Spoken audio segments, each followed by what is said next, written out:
Hartlik welkom, liewe gemeente en liewe vriende. Kom ons praat bietjie vanmôre oor die Heilige Gees en sy werking. Nou, mense dink baie keer, nee, die Heilige Gees het nou eers ontstaan of bestaan met die uitstorting van die Heilige Gees in Handelinge 2, waar daar klomp mense bymekaar was en tonge van vuur die mense neergedaal het en die mense in verskillende tale gepraat word. En terloops, dit was nie 'n hoorwonder nie. Met ander woorde, hulle het dit nie net gehoor nie, hulle het werklik fisiese tale, verskillende tale gepraat. Maar die eerste keer wat ons van die Heilige Gees lees, is sommer hier heel aan die begin van die Bybel. Met die skepingsverhaal staan daar, in die begin het God die hemel en die aarde geskape. Die aarde was heeltemal donker en diep waters, maar die Gees van God het oor die waters gesweef. En dan dwars deur die Ou Testament kry ons dat die Gees van God mense toerus en mense bekwaam maak, soos in Moses die hakelaar. Hy het 'n verskoning hakkel.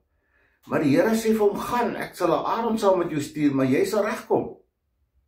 En Moses word die een wat die diktaat voer, die onderhandelings tussen die Farao en God se volk. Maar daar's 'n klomp ander ouens wat ons ook in die Bybel kry. Ek bedoel, dink maar net aan Samson, aan Dawid, wat bekragtig is met die Gees, wat gelei is deur die Gees. Dink maar net aan die profete. 'n Profeet was anders as 'n priester. 'n Profeet was 'n ou gewees wat dinge gesê het oor die toekoms, wat gaan gebeur, wat hy by God gehoor het, wat die Gees aan hom openbaar het. Soos daar talle sulke voorbeelde. Gideon kom uit die minste belangrike stam. Nou terwyl hy onder die terpentynboom staan, dan is dit die Here wat vir hom sê, dapper held, ek gaan jou gebruik. En terwyl hulle daar kos maak, dan verteer die kos sommer. En die Gees werk in Gideon om sy mense, sy 300 bymekaar te maak, waarmee 135.000 Midianiete verslaan. En so kan 'n mens aangaan, selfs die verhaal van Rut. Hier vlug daai familietjie weg uit Bethlehem, Juda, na Moab, vanweë broodsgebrek, vanweë die droogte. En dan gaan Naomi deur klomp trauma, maar as sy terugkom, is sy half 'n verbitterde mens, want sy sê ook, moenie my Naomi noem nie, noem my Mara, die verskriklike, want ek het bitter geword. En tog gebruik die Here haar, sodat sy vir Rut raad gee, en Rut by Boas gaan slaap, en daar 'n kindjie gebore word, en uit daai nageslag word Jesus gebore. Word Jesus gebore. Want die kindjie wat daar gebore het, was Obed, en Obed was die voorvader van Dawid, en Dawid is die voorvader van Jesus. So die Ou Testament is vol van die werking van die Heilige Gees. En dan kry ons natuurlik, sommer hier in Markus, dat Jesus gedoop word. En wanneer hy gedoop word, dan is dit die Gees van God wat op hom neerdaal in die vorm van 'n duif. En dan hoor die stem, Jesus hoor die stem. En Matteus het mense ook die stem gehoor wat sê, dis my geliefde seun, in hom verheug ek my. En daarna lei die Gees vir Jesus na die woestyn toe. Dit staan so. So om die Gees te ignoreer is fataal. Die drie-eenheid, Vader, Seun en Heilige Gees, is 3 persone, maar 1 goddelike wese. Ons praat waarskynlik heeltemal te min oor die Heilige Gees en sy werking. En dit was Jesus dan wat, en dis die belangrike ding, toe Jesus net voor hy opgevaar het hy gesê vir sy disippels, maar ek gaan julle nie alleen agterlaat nie. Ek gaan die Heilige Gees stuur om by julle te wees. Hy sal julle lei en begelei, soos wat hy deur die jare in die Ou Testament mense bekragtig het, mense gehelp het om dinge te doen, mense in staat gestel het om dinge te doen. Hy is die een wat lyk vir my mense aktiveer, wat mense help. Daarom noem Johannes 16 vers 7 hom die spesiale helper. Hy gee spesiale hulp aan mense. Hy word ook genoem deur Jesus die trooster. Hy sal jou troos daar waar woorde nie kan bykom nie. Hy is die advokaat wat vir ons optree en intree by God. Ons het iemand daar by God, Jesus nou, wat aan die regterhand van die troon van God sit. Maar ons het ook die Gees wat ons woorde as te ware, ons gestotter en gestamel hemeltaal maak. Dis die wonderlike ding. So, kom ek lees vir julle 'n paar gedeeltes. Ek het nou verwys na die Ou Testament, maar kom ons kyk in die Nuwe Testament. Nou die eerste ding in die Nuwe Testament wat mense opval, natuurlik is Handelinge 2. Wel, eers vir Jesus wat die Gees neerdaal. Maar dan Handelinge 2 waar die Heilige Gees uitgestort word en op Pinksterdag staan daar, was hulle by een plek by mekaar. En skielik was daar 'n geluid in die hemel soos 'n geweldige stormwind. Hulle het iets soos vuur uit die met tonge verdeel wat op elkeen gekom het. En almal is vervul met die Heilige Gees. Nou ons lees ook hierdie gedeelte in Efesiërs 5, dat hulle is vervul met die Heilige Gees. Nou, om vervul te raak met die Heilige Gees, moet jy nie dink, jy ontvang die Heilige Gees sulke stukkies nie. Want jy kan dit nie doen met 'n persoon nie. Die glas kan nie halfvol water wees nie. Hy is net heeltemal vol of hy is heeltemal leeg.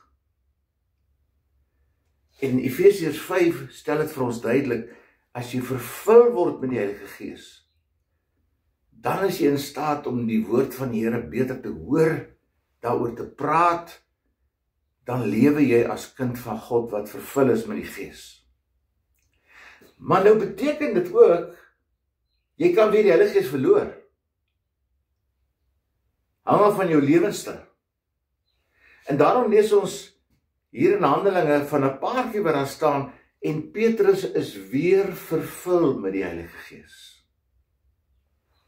Die Heilige Gees het weer in hom gekom en hom gehelp om te praat en deur die krisisse te gaan. En dan moet ek tog vir u die gedeeltes lees in Romeine.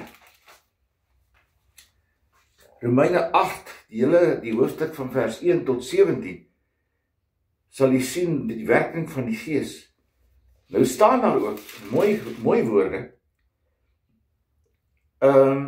Die Gees maak ons kinders van God, en wat ons dan laat roep, Abba, Vader.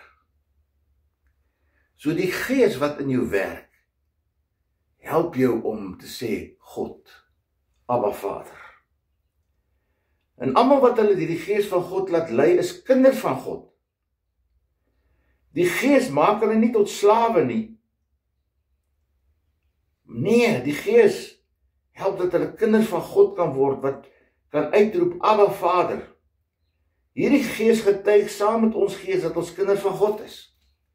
So, as die Heilige Gees in jou begin werk, dan oortuig hy jou ook dat jy 'n kind van God is. En dat jy soos 'n kind van God moet lewe. Sonder die Heilige Gees, mense, is dit nie moontlik dat ons die Here kan bely nie. Dat ons in die Here kan glo nie. Want weet jy wat is die groot werk van die Heilige Gees onder andere? Hy oortuig mense. Ek kan in die wildste van my drome nie mense oortuig om 'n kind van die Here te word nie. Ek kan nie. Ek kan getuig, ja,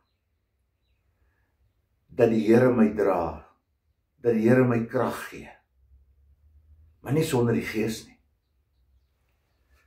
En Paulus sê in Romeine, die Gees help jou om te kan sê, Abba, Papa, Vader.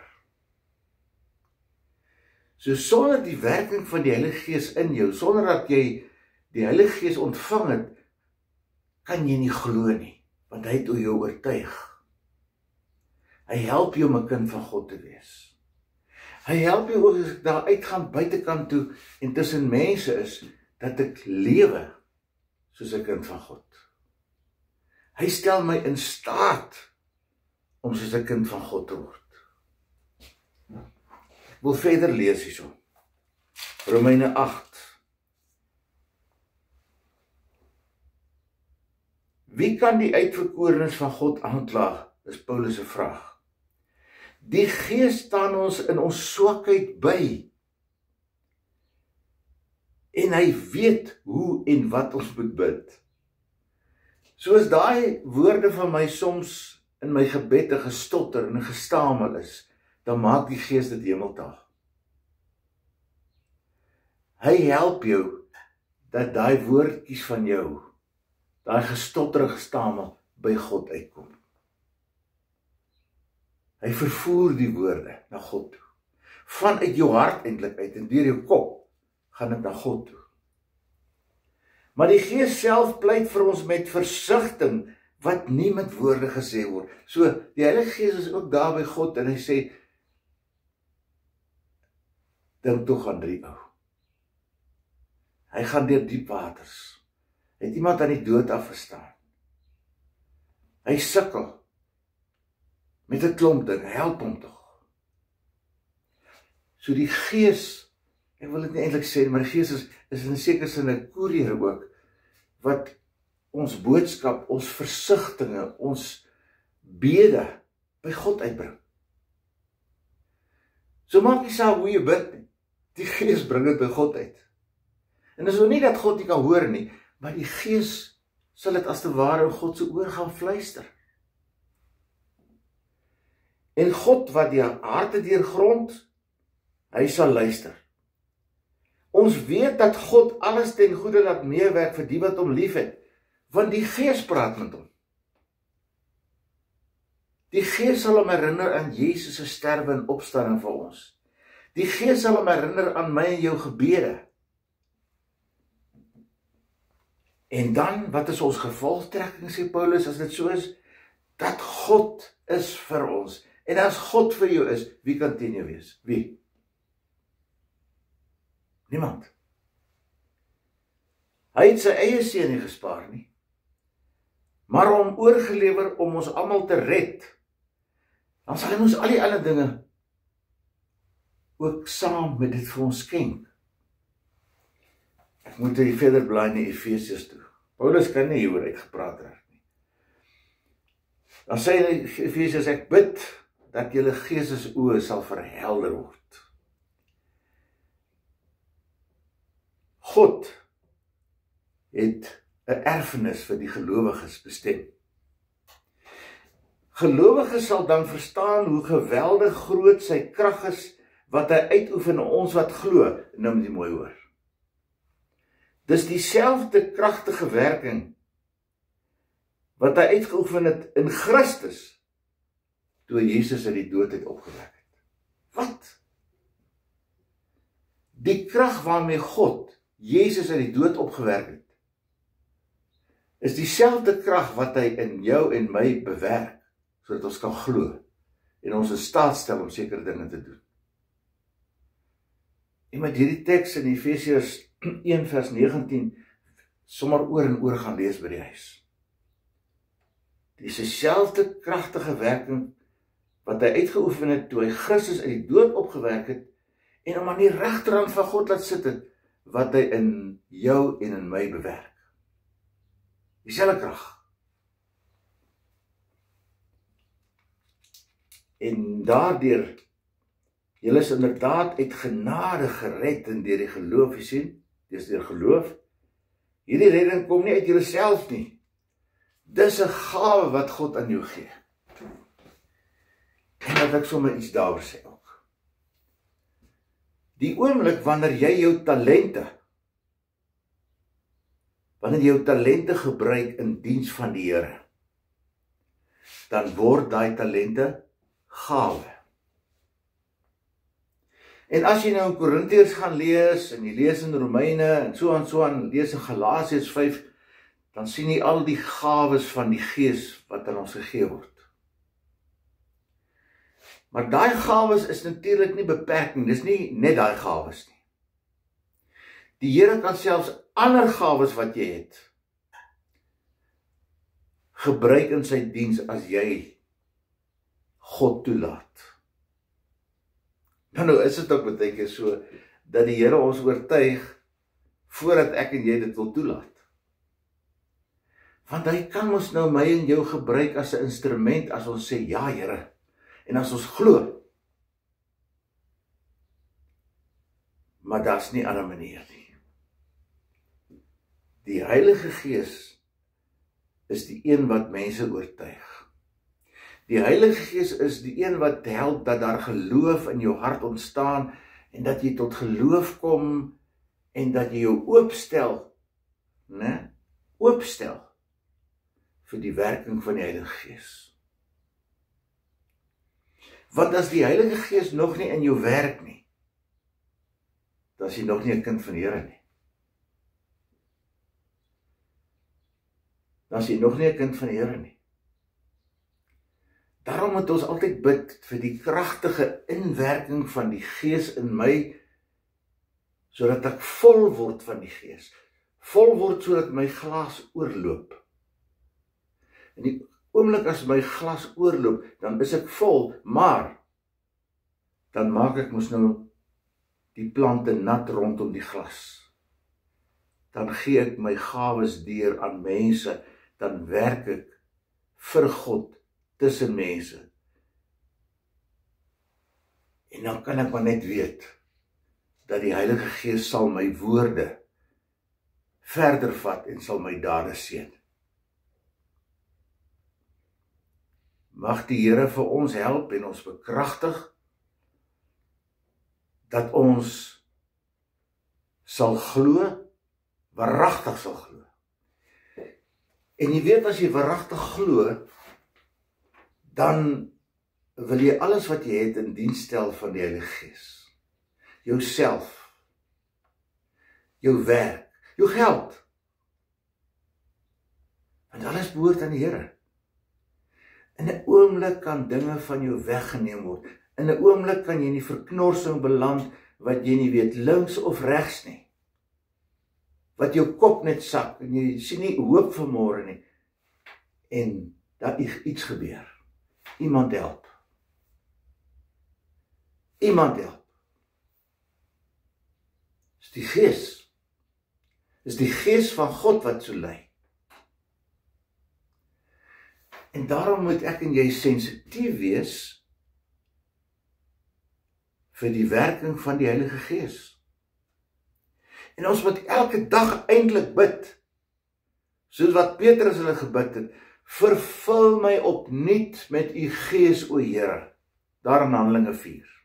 En oral sê Petrus, vervul my opnuut met u Gees, stel my in staat om te getuig en te werk vir u. Mag die Here dat ons help.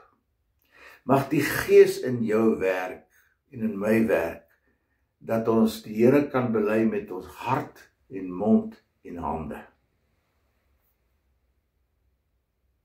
Ons bid saam.